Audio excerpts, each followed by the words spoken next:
비유 하도록 할게요. 창세기 끝났네요. 창세기 3장까지 끝나고요. 또 말씀 전할 기회가 제가 70까지 만약에 안 죽고 말씀 사역을 한다면 한 20년 30년이네요. 1년에 100편 하면 몇 편 할 수 있어요? 30년이면?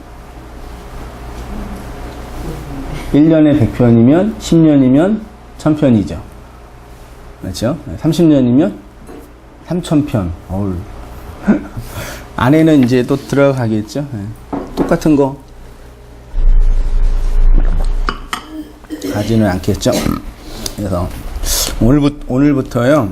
뒤에 그 비유 이제 그 성경 본문에 있는 내용들을 이렇게 대략적으로 보니까 비유나 비유 설교가 약 70번 정도 이렇게 나와 있대요.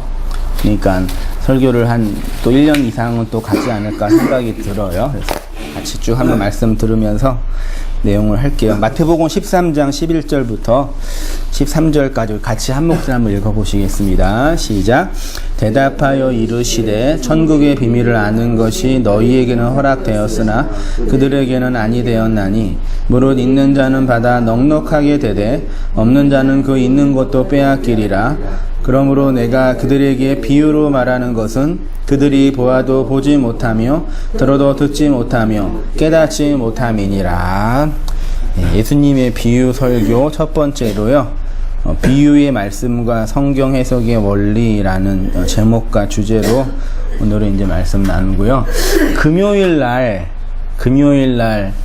이렇게 말씀을 인터넷으로 듣고 계셨던 어떤 성도님이 누군지도 제가 모르고 한번 통화를 했었는데 성경 공부하다가 이제 오셔가지고 갑자기 이제 오셨어요. 이제 말씀을 얘기하는데 그분이 이제 어쨌든 나름대로 말씀을 찾고 진리를 찾고 예수님의 은혜를 찾으며 이렇게 고민하시는 그 이제 40대 후반 50대 초반 되시는 여자 우리 성도님이셨는데 말씀을 찾고 고민하다가 그러니까 한국교회 뭐 기복주의 그런 설교는 이제 설교도 아닌 걸 다 아시니까 하다가 어떻게 하다가 그 불교의 법륜 스님 아시죠? 법륜 스님 그 말씀 들어보셨어요?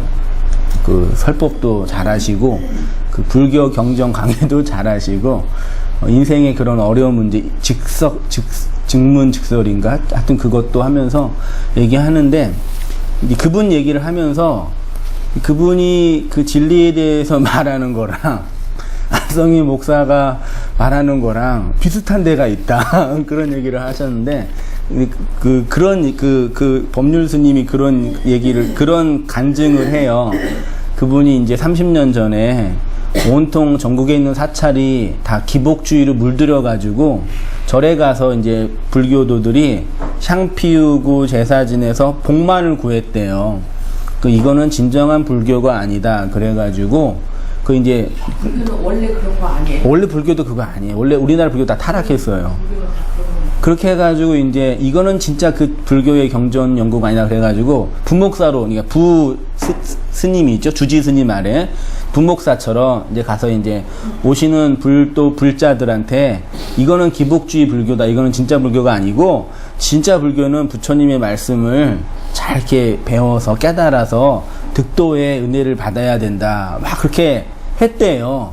근데 이제 그렇게 하니까 그 절에 있는 사찰에 있는 성도가 어떻게 돼요?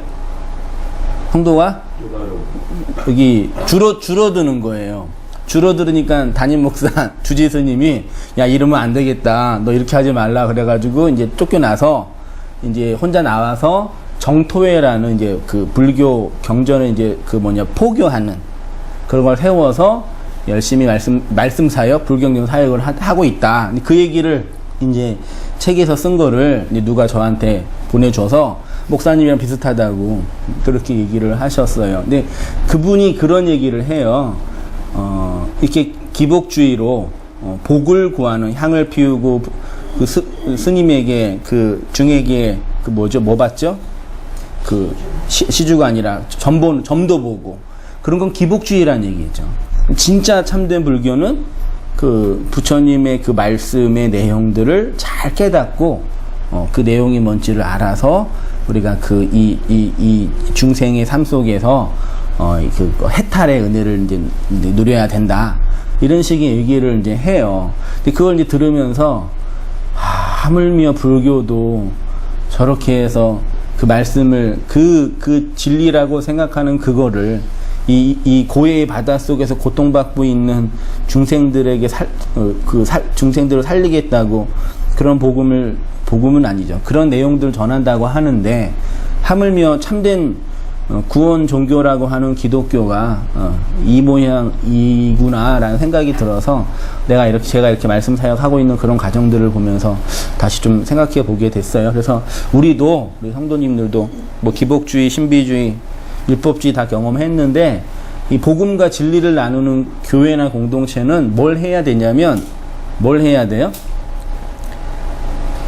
경전을 연구해야 돼요. 됐죠?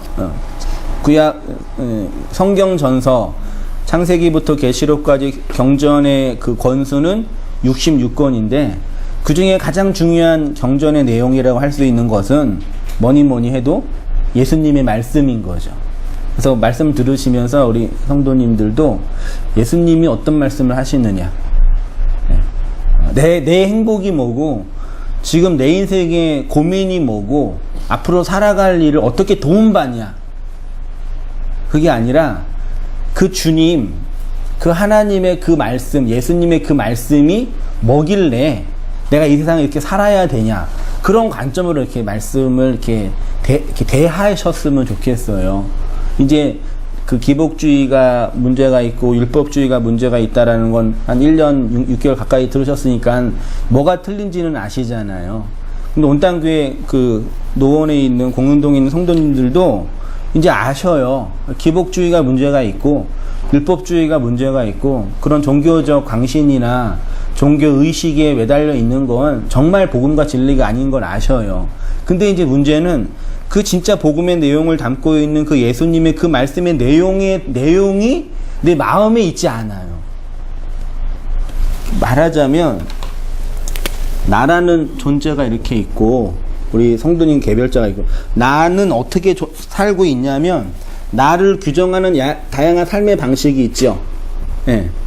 뭐가 있어요? 가족이 있고 어떤 관계가 있고 뭐 앞으로 어떤 비전이 있고 뭐 돈도 있고 기타 등등의 모든 이런 관계로 나를 규정해요. 그치요? 우리가 언제 고통을 받냐면 나로 규정하는 이런 것들이 어떻게 될 때요? 이런 것들이 깨질 때, 이런 것들을 잃어버릴 때 내가 고통을 받아요. 맞죠? 그때 불행을 느낀단 말이에요. 근데 기독교는 뭐 하는 거냐면 이 역사 너머에 있는 초월자이신 하나님께 이런 것들을 달라고 하나님께 기도하는 거예요. 이런 것들을 달라고, 이렇게. 그게 기복주의잖아요. 근데 진리는, 복음은 이것으로 나를 규정하는 게 아니라, 그래서 예수님께서 본토 친척 아비 집을 떠나라고 하나님이 아브라함에게 말씀하셨고, 예수님이 가족과 부모와 전토 땅을 나보다 더 사랑하면 하나님 나에 합당하지 않는다 그랬잖아요.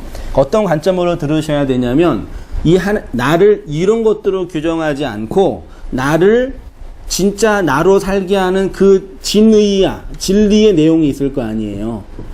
그거를 예수님이 우리에게 건네주셨잖아요. 그러니까 어떤 고민이 있으시냐면 이제 여태까지 이런 걸로 내가 나를 규정하며 살았는데 이런 게 아니라는 걸 아셨어요. 아시죠? 아셨는데 다 버리셨어요?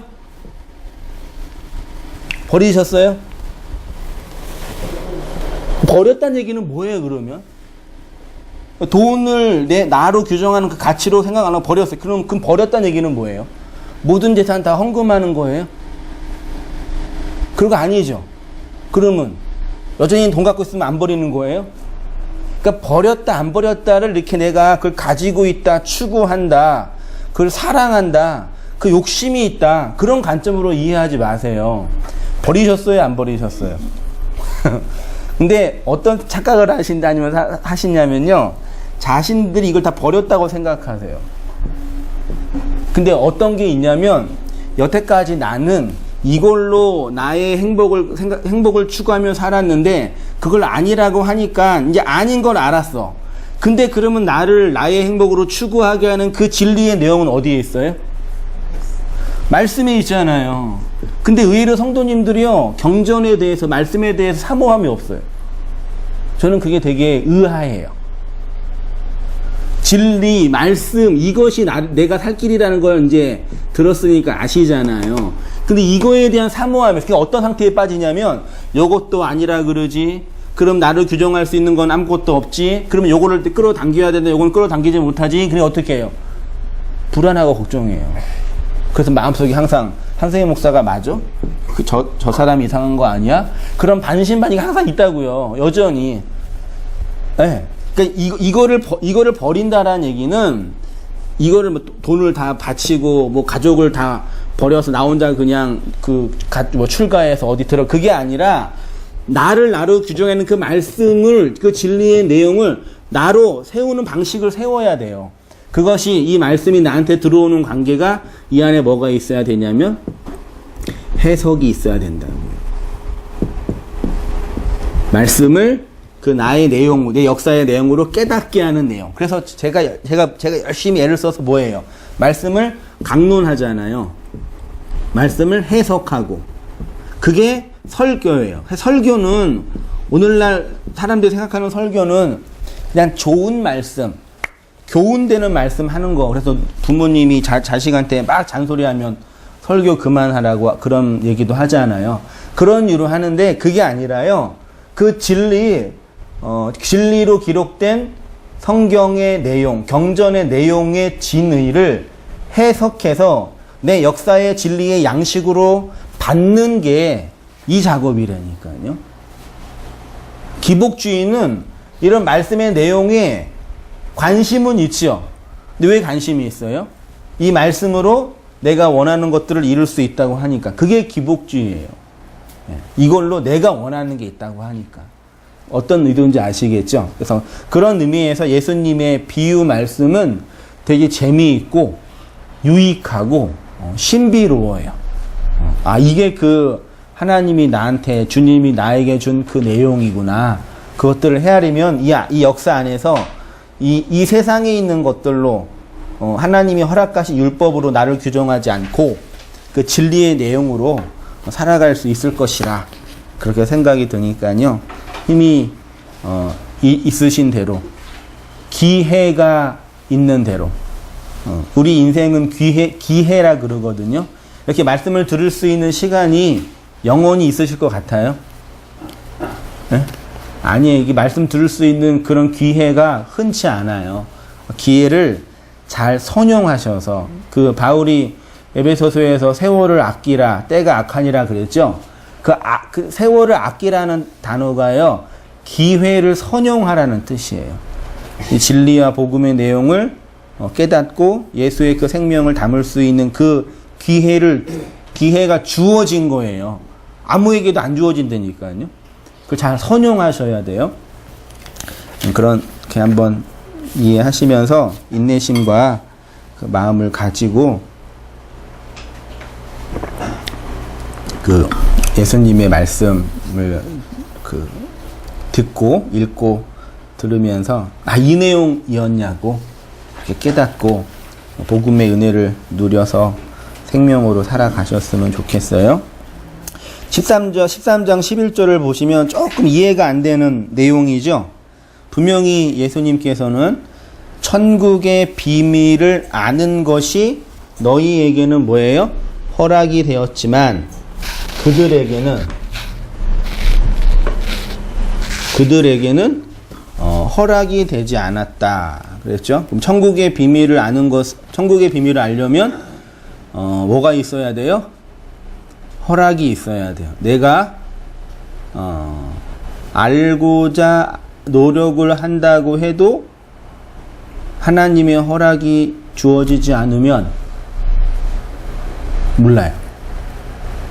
그게 이제 문제예요. 그래서 뭐 하셔야 돼요?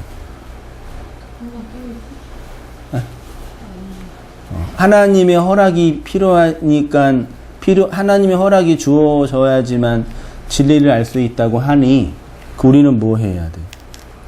그치요. 구해야 돼. 구하고 아이테오, 찾고 제테오, 문을 두드려라. 크루오. 그래서 구하는 자에게 하나님이 좋은 것, 성령, 영, 말을 건네주지 않겠냐. 근데 어떤 사람들은 그 영을 모르죠? 못 받죠? 왜요? 구하지 않기 때문에. 구하는데요? 구하는데 왜 어떻게 구해요? 정욕을 위해서 잘못 구하기 때문에 그 말이 주어지지 않아요. 그래서 천국의 비밀, 시크릿이 이렇게 열려지지 않아요. 내 마음 속에서요. 그러니까 허락이 되어져야 돼요.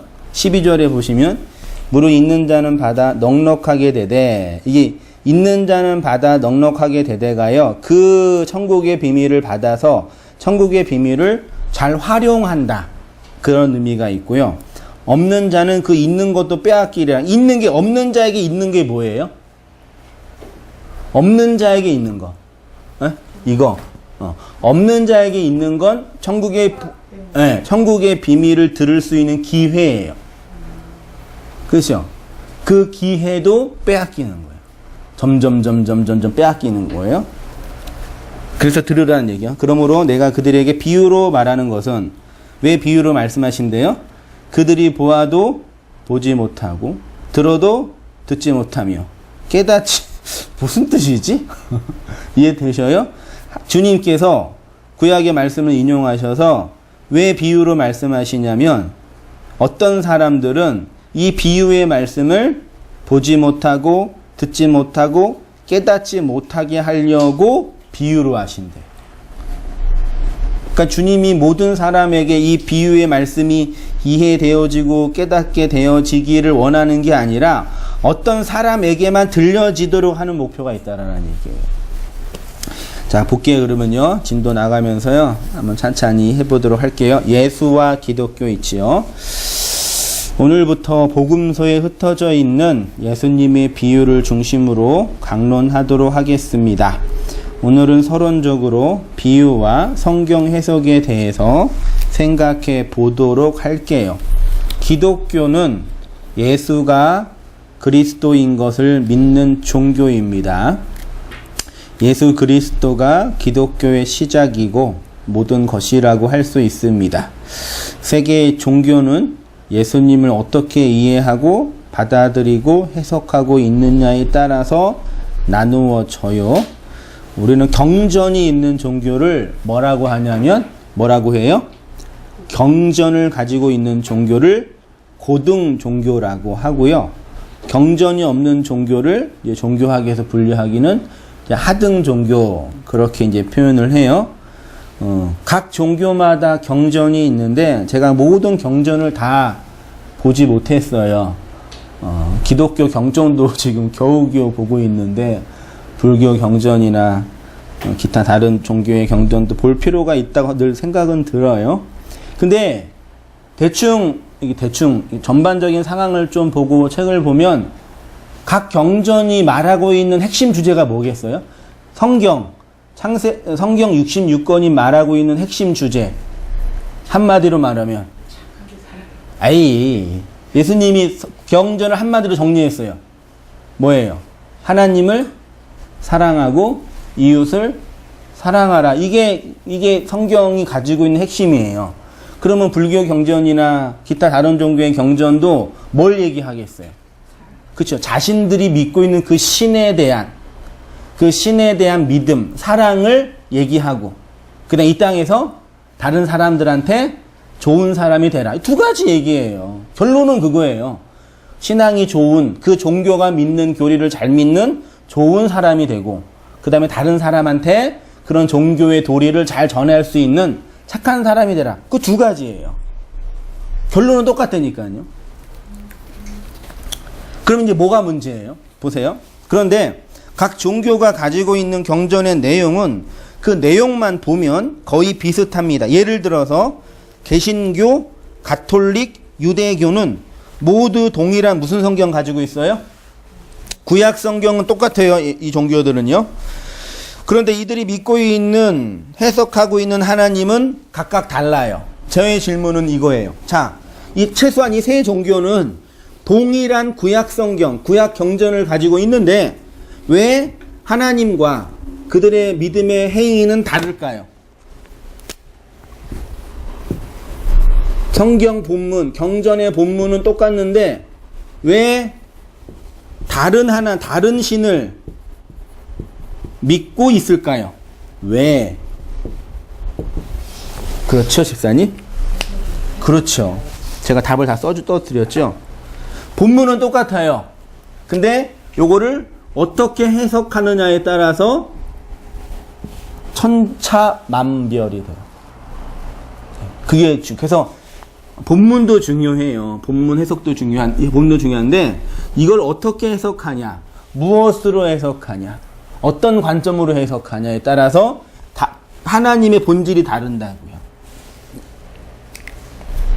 그래서 경전의 텍스트로는 모두 동일한 내용이지만 그 경전 텍스트가 의미하는 것과 교훈하는 것을 자신들의 종교적 신념에 따라 다르게 해석하기 때문에 다른 종교가 됩니다.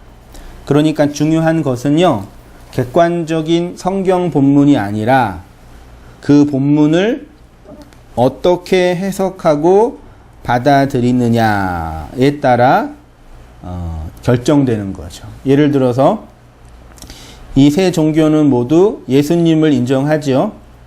개신교가 이해하는 예수님, 유대교가 이해하는 예수님, 가톨릭이 이해하는 예수님은 각각 다 달라요. 개신교는 예수님을 참 하나님이고 참 인간으로 오신 분이라고 이해하고 있다면 유대교는 예수님을 하나님이라고 인정하지 않죠. 선지자 중에 한 명 정도로 이해하고 있고요. 그래서 이렇게 많은 종파는 뭐냐면 그 종교가 다른 거예요. 불교, 유교, 개신교. 어차피 하나님께서 인류에게 준 종교, 최초에게 준 종교는 누구의 종교예요? 지난주 공부했잖아요. 하나님이 인류에게 준 최초의 종교를 뭐라고 말할 수 있어요? 누구의 종교? 하나님이 아담을 창조했죠. 그 다음에 가인의 자손과 셋의 자손이 나오죠. 가인이 나오고 셋, 에노스, 게나 쭉 나오잖아요. 그럼 최초의 하나님이 누군지를 가르쳐준 사람은 누구예요? 아담이잖아요. 그러니까 하나예요. 처음에는요. 원시 종교는 하나였어요. 근데 인류가 분파하면서 이 하나님을 각각 자신들이 믿고 있는 신관으로 해석하는 거예요. 그래서 그 신이 어디에서는 아스다롯, 어디에서는 제우스, 어디에서는 엘로힘, 어디에서는 여호와, 어디에서는 하늘님, 어디에서는 천재, 어디에서는 옥황상제 등등으로 설명하는 거란 얘기죠.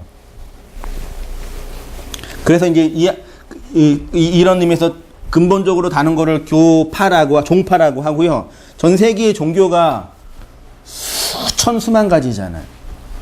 그 다음에 많은 교파가 있죠. 특히 이제 우리 그 개신교에 어떤 분이 그러더라고요. 왜 이렇게 한국에는 이렇게 기독교는 교파가 많이 있냐? 왜 많아요? 지네끼리 싸우고 지랄들을 해서 많아요. 누가 그러던데. 많이 있고, 교단도 이렇게 있고, 많은 분파가 생겨나는 이유는 자신들이 해석하는 그 방식으로 신을 믿기 때문이에요. 그렇죠? 그러면 이제 여러분들은 우리는 어떻게 해야 되냐 이 생각을 하셔요. 자꾸 뭐 기복주의 기존 교회랑 다르다. 이제 기존 교회 그런 얘기 듣기도 싫어요. 왜 기존 교회? 우리는 그러면 안기존 교회예요. 저는 안기존 교회예요. 기존 교회 목사 저는 뭐 그러면 뭐 이상한 목사예요. 그런 얘기 자꾸 들어서 3년 들었는데 아무튼 이제 다른 걸 얘기하려고 그러니까 그렇게 나누어지는. 그래서 우리가 믿고 있는 여러분들이 그러니까 말씀을 들으시면서 한성의 목사가 믿고 있는 그 하나님 믿지 마세요. 잘 들으셔야 돼요. 누구 때문에 믿으시면 안 돼요. 여러분들이, 성도님들이 이 진리의 내용을, 해석되어지는 그 내용을 성도님들의 그 양식으로 받으셔야지. 그걸 배우시는 거예요. 그 누가 자꾸, 당신이 그런 식으로 행하니까 당신이 믿는 그 하나 나 믿기 싫다고. 그럼 말도 안 되는 거짓말이에요. 됐죠? 네. 어떻게 해석하느냐가 중요한 이유 있죠. 제가 이 말씀을 드리는 이유는 예수님의 비유 설교도 같은 본문이지만 그 의미를 각각 다르게 해석하기 때문입니다. 성경 해석은 기독교에 있어서 모든 것이고 가장 중요한 영역입니다. 우리의 인생이 왜 필요하냐라고 할 때 하나님의 말씀을 바르게 해석하기 위함이다. 하나님의 말씀의 의미를 바르게 알아가는 것이 우리의 가장 중요한 사명이다. 그거 외에는요, 제가 뭐 인생의 선배님들에 비해서 이런 인생에 관한 얘기를 하는 건 우스울 수 있지만요, 신학적으로 고민해 봐도요, 그거 외에는 소망과 가치를 둘 만한 것이 없어요. 어차피 우리가 갖고 있는 모든 것들, 바라고 있는 그 모든 것들은 시간이 지나면 다 사멸해지는 거니까 영원한 것들을 붙잡는 거잖아요. 그 제일 중요한 거예요. 그래서 이 내용을 이제 들으셨으니까 그 말씀, 성경 본문 내용을 통해서 그 하나님, 예수님이 우리에게 건네주시고자 했던 그 내용들을 우리 성도님들의 양식으로 삼으셔요. 그렇게 했으면 좋겠어요. 하나님을 바르게 알았다라는 것은 하나님을 바르게 해석하는 것에서부터 출발합니다. 그 말은 성경 본문이 하나님에 대해서 어떻게 말하고 있느냐에 대한 신학적 고민에서부터 출발을 하는 것이니까, 그러면 하나님을 어떻게 해석하냐, 성경을 어떻게 해석하냐 라는 측면에서 성경 해석론에 대해서 한번 생각해 보도록 할게요. 성경 해석에는 일반적으로 4가지 원리가 적용이 되는데요. 첫 번째가 무슨 의미요? 문자적 의미가 있어요. 역사적 의미가 있고요. 단어를 있는 그대로 설명하는 거. 보이는 그대로. 살인하지 말라라는 명령이 주어졌으면 어떻게 이해해요? 살인하면 안 되는구나. 그러면 하나님께서 우리에게 살인하지 말라고 명령해 주셨고, 우리는 그 살인하지 말라는 명령을 순종해야 되니까 총칼 들고 전쟁에 나가면 돼요, 안 돼요? 문자적으로 보면 안 되죠. 그래서 여호와의 증인이 총칼 들고 전쟁에 안 나간다. 나는 살인, 특수성이 있지 않습니까? 네. 임진왜란 가면 조국이 없으면 나갔다는데, 네. 우리는 유일히 허리가 갈라있는데 전쟁이 나면 그러면 다 총칼로 형부대 갔으면 누가 지킵니까? 그치요. 집사님이 딱 좀 반론을 하셨는데, 그러면 이제 그 여호와의 증인 그분들은 성경 말씀에 살인하지 말라고 했잖아.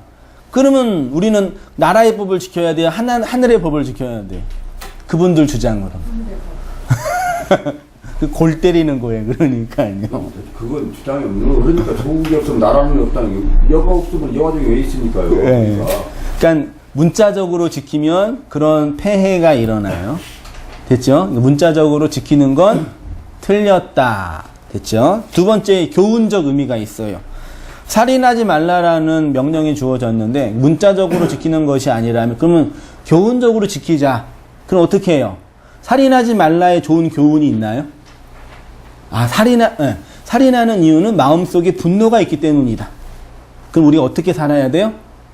분노를 조절하면서 살아야지. 형제를 향해서 마음으로 화만 내고 있어도 살인하는 거다. 오늘 내가 화내지 않도록 주님 나를 지켜주십시오. 그게 교훈적 가르침이에요. 큐티 보셨어요? 말씀 펴놓고 오늘 주님이 나한테 주시는 말씀이 뭘까? 오늘 나도 사업을 하고 장사를 해야 되는데 어떻게 하나님 인도해 주실까? 말씀 펴놓고 오늘은 예를 들어서 오늘은 그 형제를 향해서 욕하지 말라라는 말씀이 주어졌으면 그렇게 지키는 거, 그게 교훈적. 그것도 틀린 거예요. 오늘 나에게 주어지신 하나님의 말씀은 없어요. 세 번째가 이제 비유적 의미예요. 문자적 의미 이상의 다른 의미가 있지 않을까.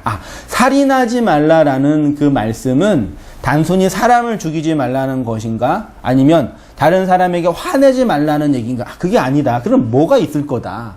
그럼 살인하지 말라의 그 의미는 구약으로 가보니까 희생제사를 드리는 것과 관련이 있네요. 그래서 해석해내는 거예요. 그러면 성전 바깥에서 동물의 피로 나를 정당하게 하는 그런 희생제사로 살지 말아라. 그렇게 해석하는 거죠.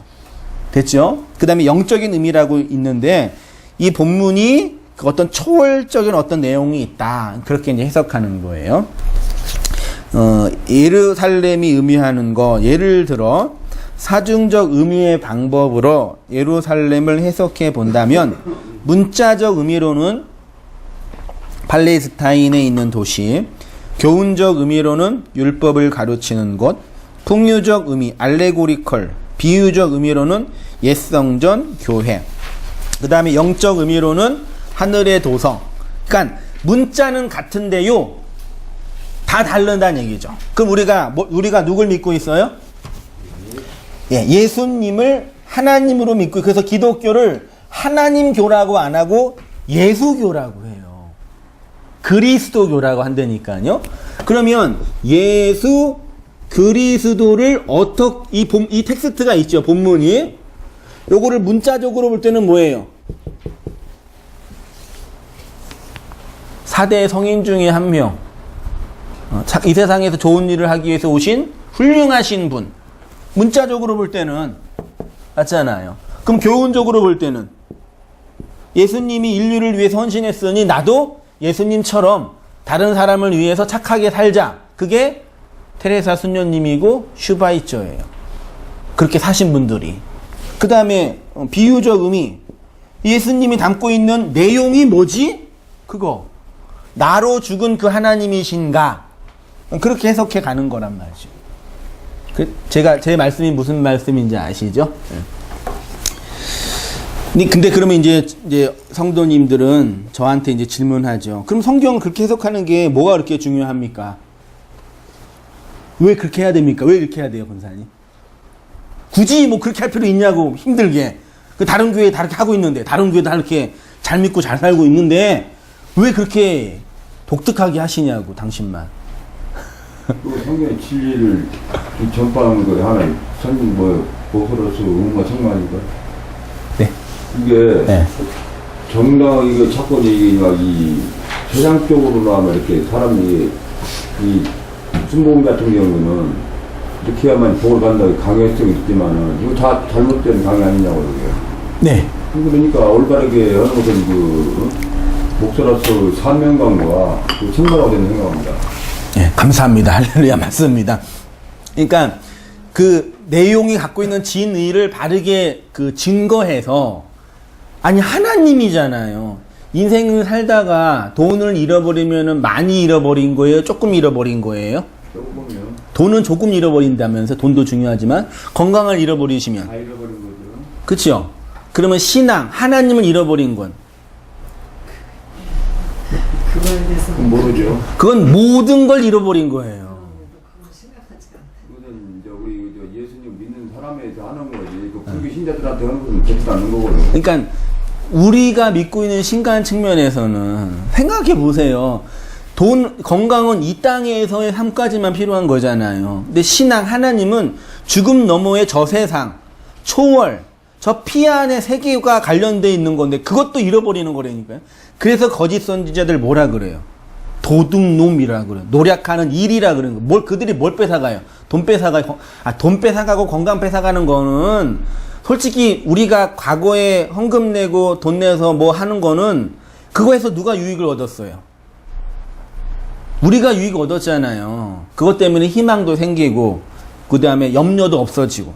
내가 그러니까 말하자면 그거예요. 그러니까 보험 든 거예요. 그게 이제 거짓말이 이렇게 들통나서 문제지만. 그때는 그게 위로가 됐잖아요. 근데 하나님의 본질을 빼앗아 가는 거는 전부를 빼앗아 가는 거라니까요. 돈이 아니라, 심지어 건강도 아니라, 전부예요. 그래서 예수님께서도 육체를 멸하는 그 자들을 두려워하지 말고 너희 영혼을 멸하는 그 자를 두려워하라 그랬잖아요. 그래서 성경 해석이 절대적으로 중요한 거라니까요. 성경 해석은 뭐 하시는 거냐면 성도님들의 인생과 시간을 팔아서 그 영생을 사시는 거예요.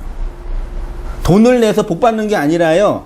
이 인생의 과정, 시간의 과정들을 잘 활용해서 내가 지불을 해서 시간을 지불을 해서 그 영생을 사시는 거라니까요. 진짜 귀해요. 건강하고 돈만 잃으면 우리는 다 죽을 것 같이 생각하지만 진짜 잃어버린 거를 찾지 못하는 거예요. 예. 그런 거예요. 그리고 말씀을 듣는 것, 다 진리를 듣는 것도요, 점점 시간이 지나면 희미해져요. 그리고 마음이 강팍해져요, 사람들이요. 언젠간 들을 수 있을 거 생각하죠. 톡해놓고, 우리 자녀들, 지금 이렇게 열심히 여기 경제활동하고, 직장생활하고, 가정생활 하고 있는데, 언젠가 시간이 되면은 들을 수 있다고 생각이 드시죠? 아니에요. 돈 있고 시간 있으면 들을 거 안 된다니까요. 기회는 지금 주어지지 않으면 없어요. 그런 마음으로 살아야 되니까요, 우리가요. 언젠가 너도 인생을 살다 보면 깨닫게 될 거야. 그런 일 없어요. 그 기회는 지금 주어지는 거예요. 근데 사람들이 이걸 잘 몰라요. 나중에 좀 형편이 되고 여유가 생기면 오겠다고. 그러니까 저도 저번 주에 좀 큰 일을 겪으면서 아들한테도 강요를 안 했거든요. 이제 말씀 듣는 것은. 근데 어저께 오늘 아침에도 전화해서 그리고 또 저 윤미정 씨 그 가정에도 거기도 남편 이렇게 보면 뒷모습을 보면 흙이고 먼지고 돌아갈 텐데 저걸 어떻게 할 방법이 없는 거예요. 그렇다고 애들은 이제 아직 이렇게 복음을 진리를 모르니까 그러니까는 이제 온당교회 같이 이제 이렇게 기존 교회 같이 시설도 그렇게 돼 있고 그래서 청년부가 있어서 이렇게 데리고 가고 그러면은 인도하기가 좀 수월한데. 이렇게 오면은 그냥 이단시 일단 이상하게 이제 이렇게 앉아있으면 2단이에요? 나는 그런 사체가 잘못된 거예요. 그래서 이제 아니. 그러니까 그만큼 들어온 거예요. 그래서 저도 아까 아침에 고추를 다듬으면서 화장다니는데 처음으로 그랬어요. 저는 그냥 이 속에 이 물에서 놀다가 보면 언제 들릴 때가 있겠지. 그래가지고 그렇게 막 강조를 안 했는데 아침에는 제가 그랬어요. 하나님께 기도하라고 깨닫게 기도하고 종교의식으로 말씀 들을 생각하지 말고 진짜 집중해서 들으라고 제가 간곡하게 부탁해서 그랬더니 오늘 되게 우리는 이 세상을 잘 먹고 잘 살기 위해서가 아니고 구원을 얻을 수 있는 우리가 지금 기회다. 영생을 얻을 수 있는. 나도 어저께 너무 충격 먹어갖고 죽음에 대해서 우리가 항상 이렇게 남의 얘기 듣던 거 많이 들었잖아. 근데 너무 이렇게 갑작스러운 얘기를 듣고 누구 돌아가셨어요? 네. 동생이 그랬는데 갑자기 어떻게 한 이틀 동안은 그 죽음에 대해서 진짜 무엇을 위해서 우리가 사는가를 진짜 한번 나를 돌아보는 시간이 됐었어요. 정말 이건 아무것도 아니고 진짜 번개 같고 언제 내가 어떻게 될지 모르는데 진짜 잡아야 할 것을 놓치고 있다는 어제 그게 굉장히 생각이 들더라고요. 그렇게 막 마음을 다짐하고 있는데 또 어디서 전화가 온 거야. 거기 나가면 안 된다고. 왜 거기를 나가느냐고. 도대체가 이게 바른 건데 왜 그렇게 이상한 거를 믿느냐고 막 거기서 빨리 나가야 된다고 막 계속 누가 전화를 한 거야 어저께. 그래갖고 막 어저께 좀 많이 힘들었던 시간이 있었어요. 그러니까 진짜 모르면 그럴 수 있잖아요. 모르면 나도 그렇게 내가 몰랐을 때 남들이 그렇게 하면 나도 그렇게 말했을 거야. 근데 그게 이제 옛날처럼 화가 나고 이게 아니고 굉장히 또 뭐랄까 알지 못하는 그게 불쌍하게 너무 시간 낭비하는 이런 생각이 들더라고요. 네. 그랬어요? 아무튼 이제 그런 의미에서 성경 해석은요, 우리의 신앙을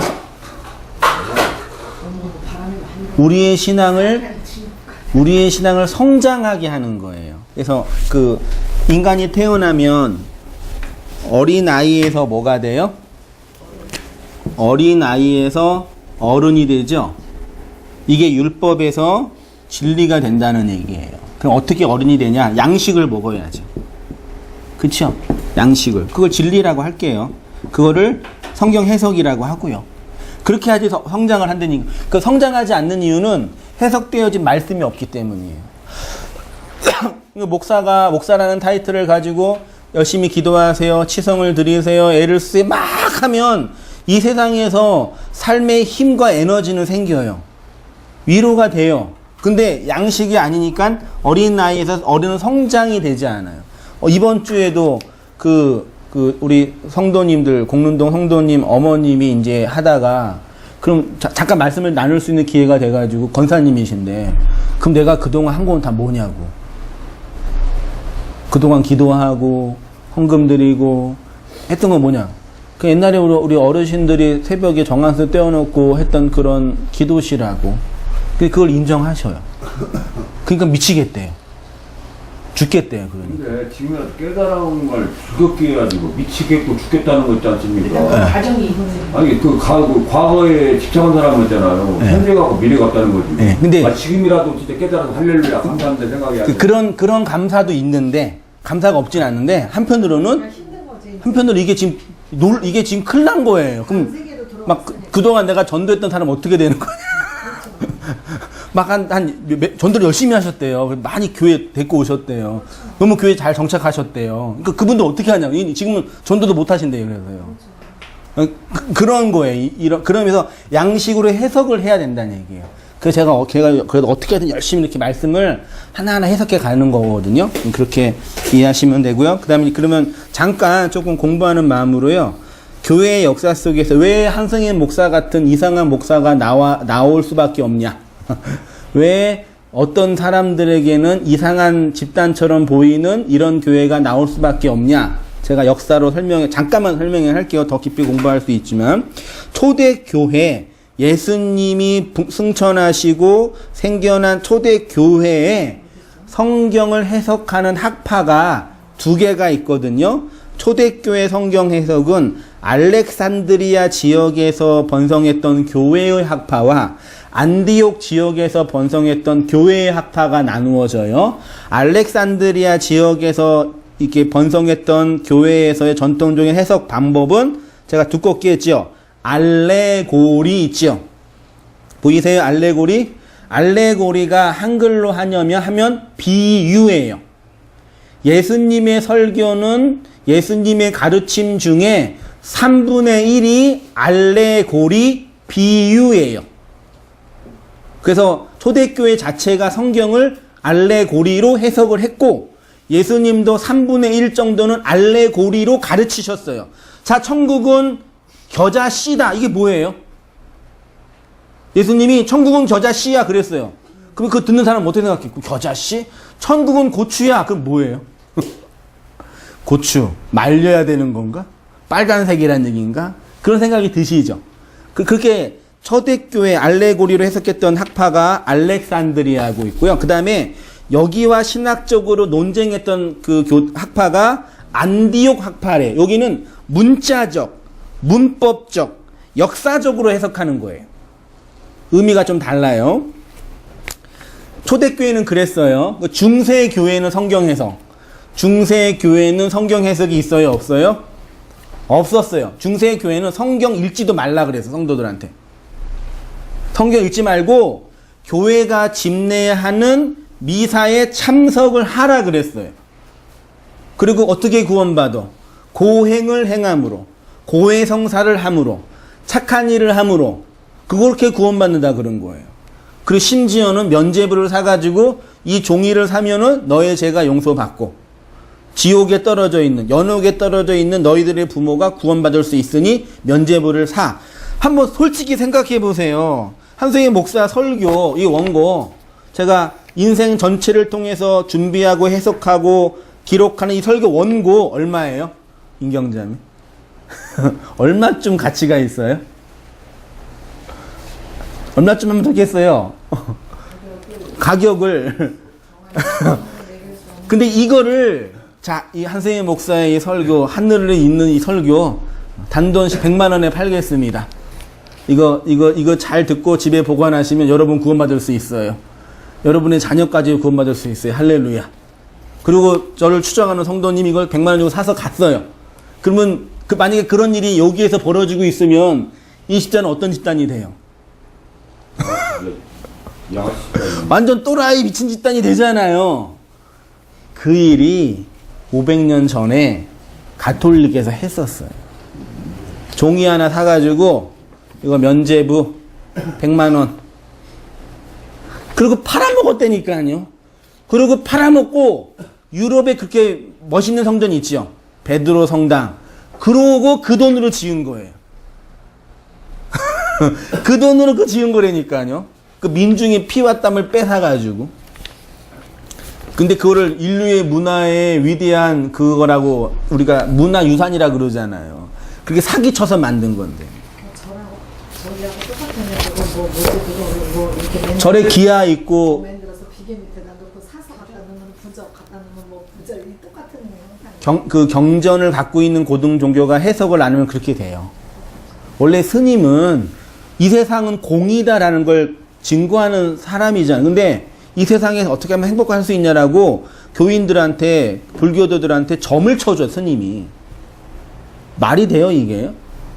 이 세상은 헛것이라고, 공이라고, 있는 거 다 버리고, 부처님의 가르침을 따라가라고, 그렇게 말해야 할 그 스님들이 점치면서 돈 받는다니까요.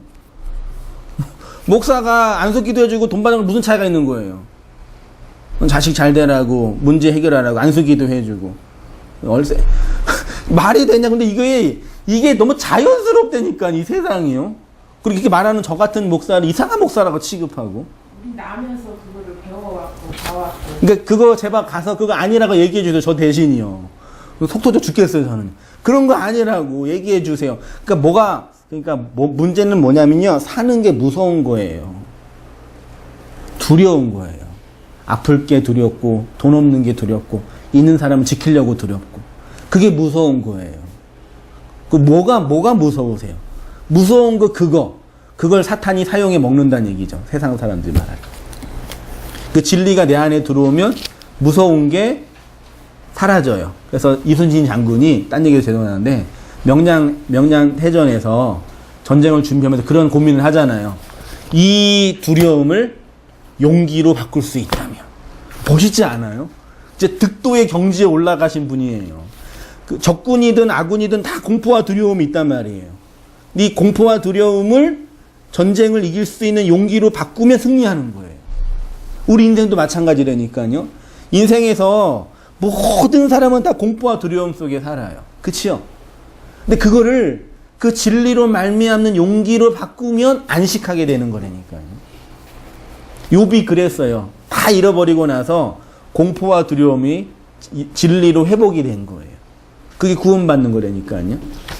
그 목사님 절의 스님도 그 어느 경지까지 가도 그게 최후의 결정하고 그 결론은 뭐냐 그러면 선행이잖아, 뭐 도덕이잖아요. 그러니까 생명이 없는 거니까 자기네는 그렇게 최고로 마음을 비우고 공으로 살아간다는 것도 결국 도덕이잖아요. 생명이 없는 거잖아요. 그러니까 우리 측에서 생명이 없는 거지. 그분들은 내가 구원받고 천국에 간 그런 말 안 해요. 그래서. 그러니까 그거는 극락 가면 좋겠습니다 그러지. 내가 극락에 확신이 있습니다 그런 얘기 안 한다니까요. 진짜 그 고승들은요. 정말 그 세계에 있는 분들은요. 그러니까 기독교가 이게 완전히 이게 또라이 같은 그런 얘기를 한다니까요. 자기네들이요. 그리고 이제 그 진리를 깨닫고 고민하고 있는 승려한테 가가지고 안수해가지고 사탄아 물러가라. 그런 말도 안 되는 일을 하면서 그게 진리의 일이라 그게 주님이 기뻐하는 일이라고 하면서 그렇게 말도 안 되는 일을 하는 거예요. 불교의 구원이 있다 그 얘기가 아니라요. 기독교에 요즘 어디에 구원이 있어요? 어느 교회에 구원이 있어요? 근데 우리가 조용히 묵잖아. 누가 목사가 이렇게 안수기 좀 막 큰 영광으로 생각하잖아요. 네. 머리도 한 2년 감아버리고. 그런 게 우리 인간이 그렇게 만들기 있지 않습니까? 같이 만드는 게 아니에요. 맞아요. 네. 조용히가 만드는 게 아니라 우리 연약한 인간들이 그렇게 다 무장을 맞들고 그 이쁨 받으려고 떼내고 올라온 거예요. 민중들의 그 고난과 두려움들을 잘 이용해 먹는 거죠. 오늘날 연예인들이 와가지고 막 예쁜 얼굴 보여주면 누가 돈 벌어요? 산부인과래. 이거 성형외과 의사들이 돈 벌잖아요. 나도 그렇게 하고 싶다고. 그런 거에 속지 마세요. 그런 거에 속으면 안 돼요. 목사님을 신격화 만드는 거예요. 근데 다 성도들이 이렇게 만든다는 거지. 근데 왜 그러냐면요. 성도들이 바보라서 그래요. 안 배워서 그래요. 몰라서 그래요. 그래서 근데 목사님 처음에 우리가 무교 안 다닌 사람이 전도를 하잖아요. 네. 전도를 하면은 그러면 또 나를 또 전도한 사람 있고 이 사람은 또 전도한 사람 있잖아. 그게 그대로 이어오니까 어쩔 수 없이 이렇게 경착을 하게 되는 거 아닙니까? 그렇죠. 근데 거기에서 이제 저 같은 이런 또라이가 나타나가지고 네, 틀렸다. 도라이죠. 네, 그쵸. 기복주의 틀렸다. 여기 가짜다. 그렇게 얘기하는, 누군가는 얘기하고 있어요. 어디선가. 이미테이션들 저것들 완전 유통기한들 다 지나가서 기량식품이 그러니까 그런 어간에 있으니까요. 우리 성도님들이 고민하지 마시고 잘 이렇게 인내하시면서 이렇게 오세요. 예. 좀 혼자 가기 어려우시면 저가 가고 있으니까 좀 잘 따라와 주세요. 이렇게요. 그렇게 하고요. 중세교회는 그런 거 없어요. 중세교회는 무당들이 종교 권력을 가지고 있는 상태였어요. 중세교회 역사를 보면 끔찍해요. 그 막 고문하고 사람 죽이는 거 보면은 거의 역사적으로 5천만 명을 죽였어요. 5천만 명을요. 중세교회 카톨릭이 개신교들이나 혹은 다른 종파에 있는 사람들을. 그런 끔찍한 일을 했다니까요. 500년 전에도요. 그럼 이제 개혁자들, 제가 따르고 있는 종교개혁자들은 어떻게 했냐. 루터와 칼빈이 있죠. 루터는 교회의 권위보다 성경의 권위를 주장했습니다. 성경의 역사적, 문법적 해석을 중시했습니다. 그리스도론 중심으로 성경 해석했습니다. 그러니까 개혁자들은 성경 해석을 어떻게 취해했냐면 초대교회의 알렉산드리아 학파는 비유적으로, 안디옥 학파는 문법적으로 해석했는데 개혁자들 루터와 칼빈은 알레고리 해석을 취하지 않고 문법적 해석을 취했어요. 그래서 현대 복음주의 교회나 개신교 교회는 알레고리 해석을 거의 잃어버렸어요. 맞죠? 여러분, 그래서요, 기존 교회에서 예수님의 비유 설교를 알레고리로 해석하는 개신교 목사는 거의 없어요.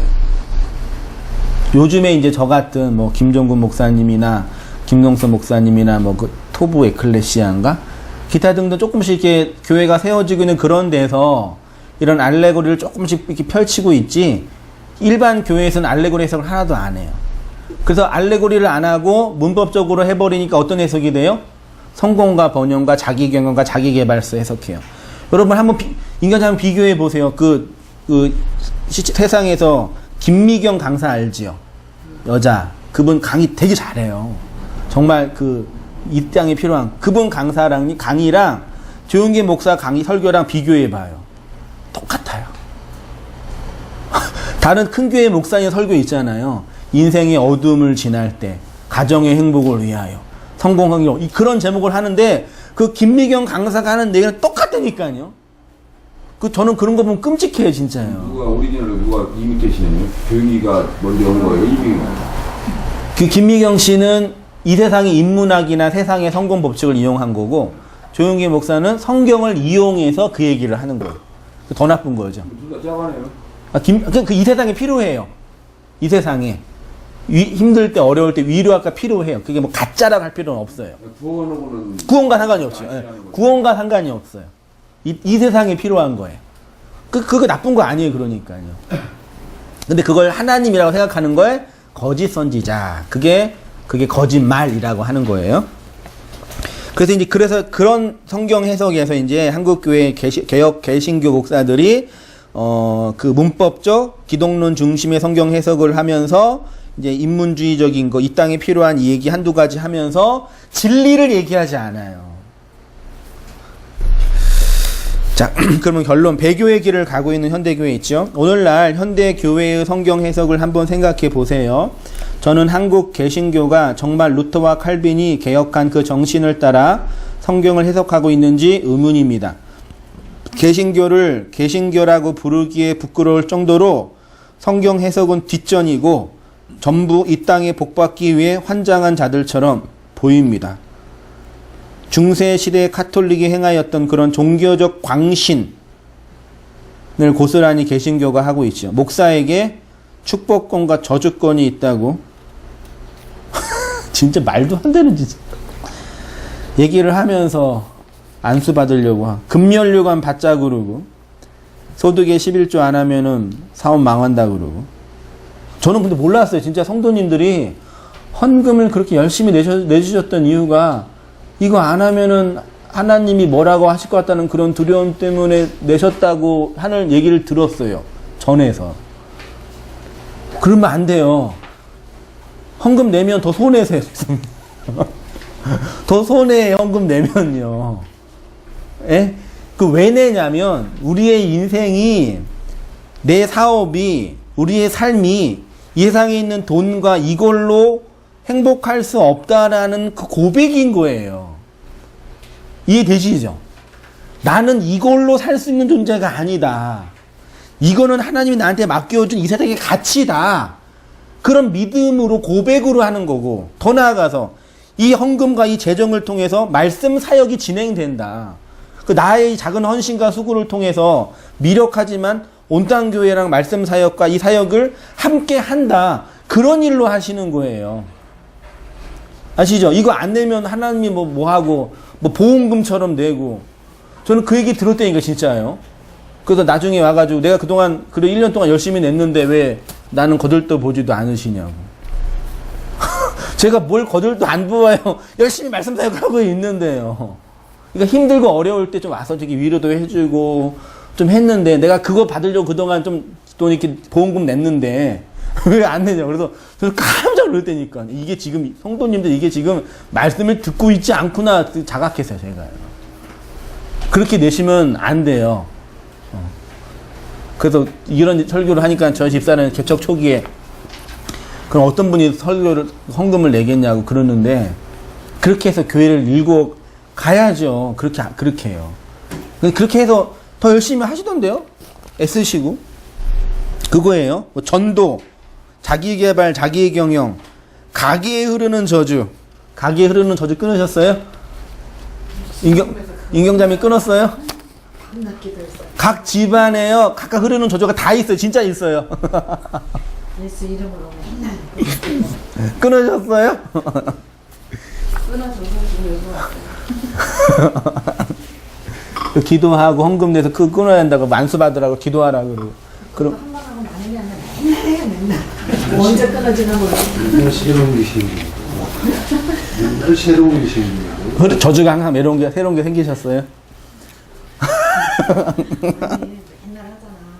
한 번 하고 많은 게 아니야. 네, 그런 중세교회랑 똑같다니까요. 말씀은 그러니까 성도들이 바보가 돼요.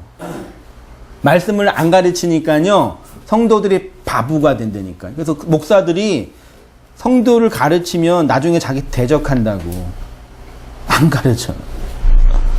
교수님은 너무 창피한 내 자신이 창피한 거야. 지금 지나간 시간들이. 옛날에 선덕여왕 때 미실이 어떻게 정치했냐면 민중들을 가르치지 말라 그랬어요. 밥 주고 먹는 거 주고 개 돼지처럼 잘 돌봐주면 된다 그랬어요. 그랬잖아요. 역사가 증명하잖아요. 근데 평신도 운동, 종교개혁 운동은요, 성도들을 교육하는 거예요. 진리로. 그렇게 해는 거예요. 그렇게 해서 각 사람이 그 진리로 들어서 그 진리의 기준으로 목사든 누구든 분별하고 판단해야죠. 목사님 지금 그런 행동은 이런 기준으로 볼 때 좀 옳지 않는 것 같는데요. 근데 그렇게 말하는 사람이 하나도 없어요. 그러니까 목사가 그 뒤에서 그 짓거리 하고 있는 거잖아요. 돈만 생기면 뭐 하고. 하는 사람이 한 사람도 없어. 대형교회 목사 치고 돈 문제, 여자 문제 없는 교회가 없다니까요. 대형교회 치고요. 다 한두 번 다 걸려 넘어졌어. 진짜예요. 저기 분당 중앙교회, 그리고 여기 전병훈 목사. 대형교회 치고 그런 게 없는, 돈과 권력이 생기면 자연스럽게 이렇게 되나 봐요. 저는 없어서 모르겠지만. 근데 그거 국민일보 그거 정말 평생 해왔고 나한테 저는 중국 목사님한테 아무 말해서 평생 해왔고 그 국민일보. 그러니까 성도님들이 진리의 말씀으로 잘 세워져서 이 땅에 있는 욕심과 두려움에 대해서 해석을 한 다음에 그 진리를 딱 존재하시면 된대. 그래서 그 이웃들에게 좀 잘 이렇게 깨우쳐 주세요. 제발 좀 이렇게. 제가 거기 못 가니까. 근데 이제 얘기를 하면 받아들이는 사람이 생기더라고요. 너무 신기하게. 받아들이는 사람이 생기는데 또 어떤 사람은 완전히 이거 큰일 났다. 네가 왜 어쩌다 이런데 빠졌냐. 이렇게 이단시하고 이게 양면성이 이렇게 있더라고요. 보면. 근데 그게 옛날같이 뭐 화가 나고 내가 막 그렇게 하는 게 아니고 그럴 수 있다라고 이해가 되더라고요. 예. 그게. 그래서 성도들을 그 말씀으로 잘 이렇게 해석해서 제가 가지고 있고 제가 고민하는 그런 것들이 있죠. 그대로 다 이렇게 마음에 담아서 또 그 진리로 사시면 돼요. 종교로서는 기도 한번 받으려고 하면 진짜 죽게 살려고 그거 진짜 진짜 아니 정말 그랬어 진짜. 자, 성경 해석은 우리의 삶의 해석입니다. 이거 있죠? 이거 한번 우리 김지수님 한번. 성경 해석은 우리의 삶의 해석입니다. 3페이지 맨 위에요. 한번 읽어주세요. 성경이 해석되는 것은 단순히 성경을 지적으로 알아가는 정도가 아닙니다. 성경 해석은 우리의 삶의 해석입니다. 내가 하나님의 말씀을 읽고 해석하고 깨닫고 알아가는 것은 하나님이 나를 읽고 해석하고 발견하고 드러내는 일입니다. 성경을 많이 알고 신학적 지식이 깊고 그런 것이 중요한 것이 아닙니다. 우리가 하나님을 아는 것이 아니라 하나님이 우리에게 알려지는 것입니다. 내가 하나님을 파악하는 것이 아니라 하나님이 나를 장악하는 것입니다. 네, 요거예요. 이걸 기도하셔요. 우리가 말씀 공부하고 말씀을 듣는데 하나님이 열어주시지 않으면, 하나님이 허락해 주시지 않으면 그 하나님이 나한테 오지 않으셔요. 그래서 기도하시라는 얘기.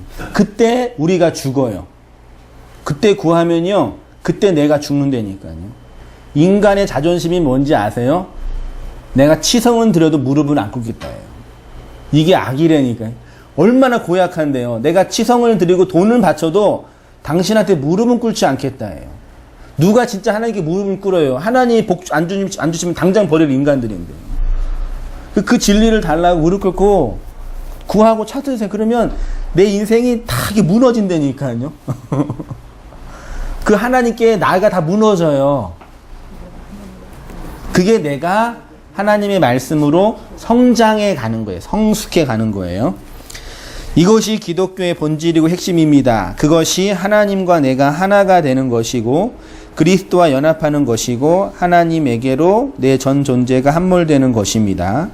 그런데 언제 이런 신앙 경험이 가능하냐면 성경을 해석하고 깨닫고 알아가는 과정. 그래서 예수님이 이 땅에 오셔서 천국의 비밀을 비유로 가르쳐 주신 거예요. 그거를 3년 내내 했는데 알아먹었어요? 못 알아먹었어요? 못 알아먹어가지고 십자가에서 죽고 그 말의 내용을 영으로 그냥 집어넣어 주신 거예요. 그때 제자들이 3년 동안 말씀한 게 그 내용이었네요. 안 거라니까요. 예수님이 육체로 살아계실 때는 아무도 못 알아먹었다니까요. 그분이 십자가에서 죽고 그 진리의 영으로 우리 각자에게 들어오니까 그러면 그 예수님이 그 말씀하신 거예요? 알아먹고 진리가 된 거예요. 그래서 예수가 죽은 거예요. 이렇게 천국 비밀을 아는 것이 너희에게는 허락되었으나 그들에게는 허락되지 아니하였다고 합니다. 디도미는 하나님이 인간에게 은혜와 은총을 시여하시어 건네주는 하나님의 시여의 행위. 디도미 건네주다. 이렇게 건네주다. 하나님이 건네주셔서 제가 받았죠. 또 제가 건네드리니까 여러분이 받으신 거죠. 제가 지난주 토요일날 말했잖아요. 복음의 진리를 내가 잉태하고 그 얘기 했잖아요. 생명은 어디에서 잉태돼요? 모든 생명은 알에서. 그 알이 포유류는 뭐예요? 자궁. 자궁이 알이죠? 알에서, 자궁에서 생명이 잉태되죠? 근데 이 생명, 여자, 이 씨는 생명을 만들 수 있어요? 없어요? 없지요? 여자는 밖에 생명이 들어오죠? 그래서 여자가, 아내가 자식을 낳았잖아요. 그 자식은 누구 거예요? 법적으로. 남자 거잖아요. 맞아요. 왜요? 여자는 어떻게 아무리 건강해도 생명 자체를 만들 수가 없어요. 씨가 들어와야 돼요. 그러면 영적으로 제가 여자죠. 주님의 신부죠. 그럼 그 주님이 나한테 씨를 건네주셨죠. 제가 10달이라는 인생의 과정을 통해서 잉태하고 고난을 통해 출산을 했어요. 그럼 그거 누구 생명이에요? 주님 거예요. 주님 거예요. 그러면 제가 그 말을 가지고 이게 생명이잖아요. 이걸 건네주셨어요. 그럼 이건 누구 거예요? 주님 거. 그럼 여러분이 그걸 받아서 그 생명을 담고 있으면 그거 누구 거예요? 주님 거예요. 목사는 그 진리를 건네주는 그 중매쟁이에요. 그러니까요. 어떤 의미에서는 아무것도 아니에요. 제가 말씀을 잘 했기 때문에 듣는 게 아니라 주님의 백성이기 때문에 들린 거예요. 얼마나 제가 억울해. 죽도록 했는데 나중에 너 한 거 없어. 그럴 텐데. 그건 내 건데. 그럴 텐데. 그거 듣고 그 생명으로 있으면 돼요. 하나님이 열어주셔야 되는 거니까. 비유로 말씀하심 있죠. 천국을 설명하는 방식. 그런데 그 천국의 비밀을 알게 하는 것을 건네주는 것을 무엇으로 하시냐면 왜요? 안전이 좀 있어라. 사실 태도가 비유는 천국의 비밀을 건네주기 위해서 하나님이 사용하시는 은혜의 방편이고 천국에 설명하는 방식입니다. 비밀 언어 있지요? 성경에 기록된 예수님의 가르침 중에 약 3분의 1이 비유와 비유적인 말씀입니다. 약 50가지에서 70가지 정도가 비유나 비유적인 말씀이니까 이 비유를 문법적으로만 역사적으로만 해석하면 돼요, 안 돼요? 안 되지요? 왜요? 그거 자체가 비유니까요. 그게 중요해요. 그 제가 비유를 말씀하는 이유가 요즘에 비유 설교를 잘하는 데가 어딘지 아셔요? 신천지가 비유 설교 잘해요. 아주 쌍팍하게 하더라고요. 그놈들은. 어우 이야 할 정도로. 나중에 이제 그 비유 다시 오실 목자 계시의 전달자 그게 누구예요? 이만이라 그래요. 그러니까 비유는 그렇게 문제예요. 그게 막 가요. 막가파가 돼요. 끝까지 가요. 갖다 붙이면 다 돼요. 그걸 조심히 하면서 이제 해석해 간다는 얘기예요. 자, 내려오셔서요. 실제 이만이라고 이렇게 얘기하는 거야? 예, 예. 근데 왜 예수님의 사람을 거기 이렇게 빠져 들어가는데?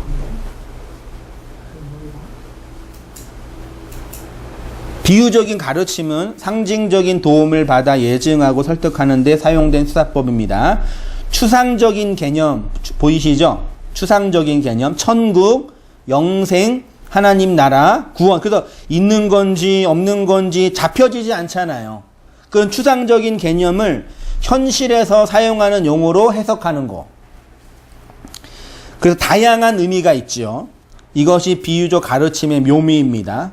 무슨 말이냐면 그의 문화권, 그 언어권에 있는 사람들에게만 이해할 수 있는 언어입니다. 그래서 예수님이 비유로 가르치시면 쉽게 이해하는 사람들과 전혀 이해하지 못하는 사람들로 나누어지게 되고 진리에 낚여진 자들은 비유의 말씀을 이해하여 천국의 비밀이 알려지게 되는 거죠. 진리에 낚여진 자들이요. 자, 진리가 말씀의 낚시가 건네졌어요. 그거 물면 오는 거고 안 물면 계속 바다에서 죄악의 바다에서 사는 거예요.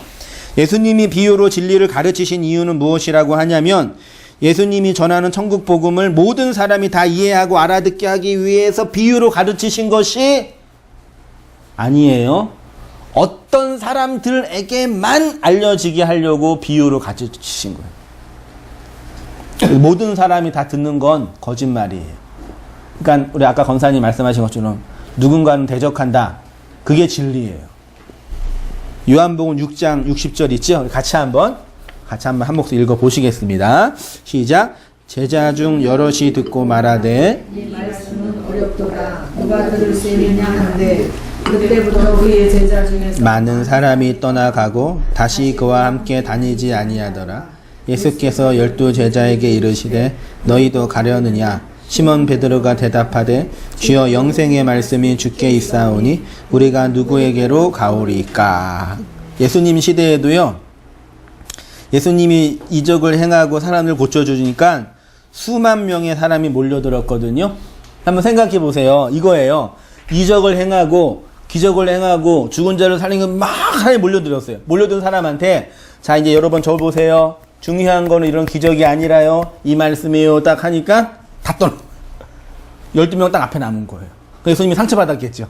이런 나쁜 놈들.